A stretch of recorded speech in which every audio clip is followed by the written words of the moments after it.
So, Andy Jordanin, you're a professor at UEA and specializing in climate governance, and now here in Finland because of the conference on innovations, in particular local innovations. Where do you see the local innovations coming in the wider global debate on climate change? Well, as you are probably aware, a big conference is coming up in Paris, a big UN conference. And the hope, I think, going right back to the 1990s, was that big conferences like this would set out the sort of the grand plan on how climate change will be dealt with. But ever since the meeting in Copenhagen in 2009 of world leaders, it's become more and more obvious that only so much can be agreed and sorted out at the international level. And so the question arises, what can other levels of governance do? The national level, but as you say, increasingly also the local level, where cities in particular have been particularly sort of dynamic sites of activity. Do you see them as leading the way or providing the examples that these international negotiators need, or do you see it more like a proliferation that goes on, like mushrooming them and solving the problem before the politicians even come to thought of it? Well, I think that's the big question. For a long time, people analysing and studying processes of governance have looked automatically at the international level.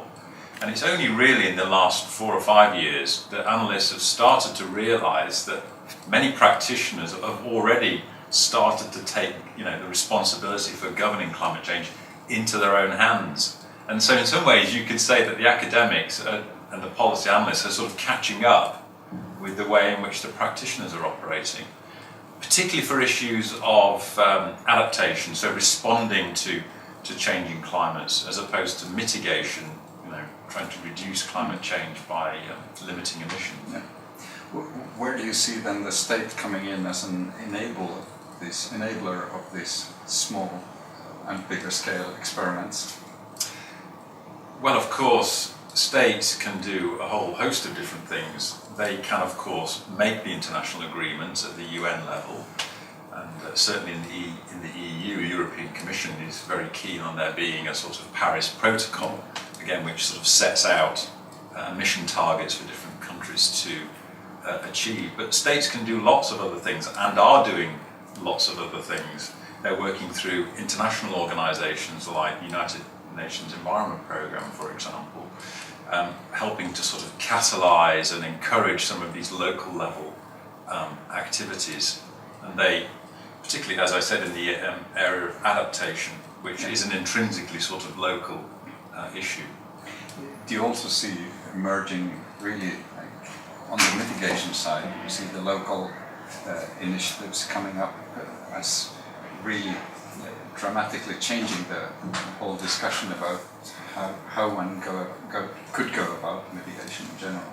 I think what the workshop's shown over the last 2 days is just the sheer variety of experiments that are going on at the more local level. So, for example, we've seen many cities now adopting climate strategies.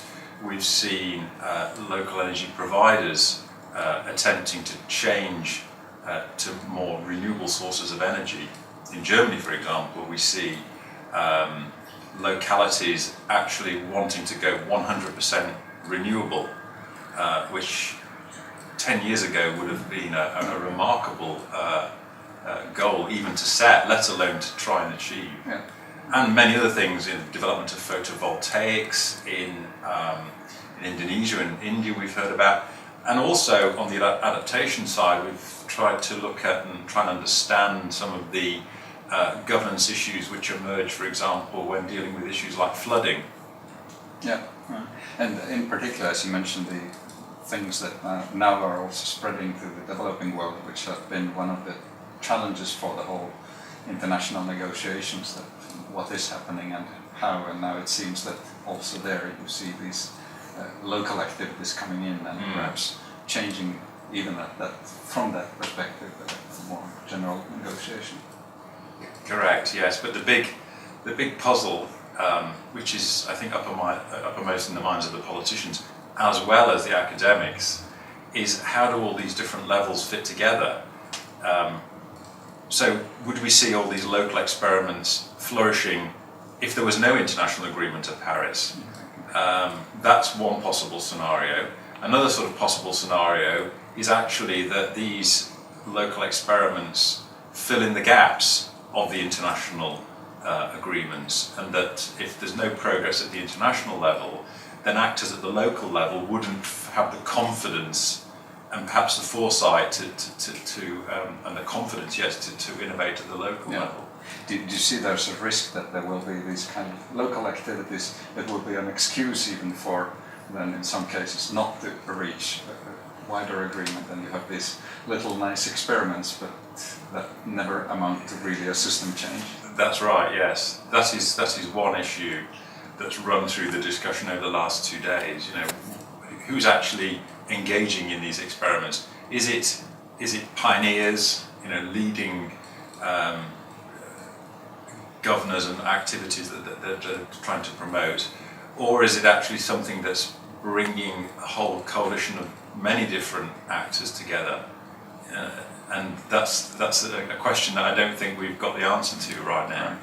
At the moment, a lot of these sort of experiments feel like experiments by pioneers and by leaders and for pioneers as well. Right. And on a final note, would you be optimistic in viewing now these experiments that we've had examples of during the past 2 days and what you know about what's going on in Europe on a wider scale? I think the challenge now is to see how best to make these different levels work together. So the international level, the EU level, the national level, and of course the subnational or very local level. I think one thing that would really help our understanding of these activities is if there was more evaluation work. So working out, you know, exactly how these things perform, whether indeed they do perform. Not just in terms of, you know, reducing emissions or reducing the risk or vulnerability to significant risks, but also in terms of, you know, promoting longer-term learning, development of trust in governance systems. So these more intangible things as well, because if we don't find some way of making these levels work together, the sort of danger is that each level looks at the other level to take the lead, and in fact nobody takes the lead. Right. Yeah. Okay.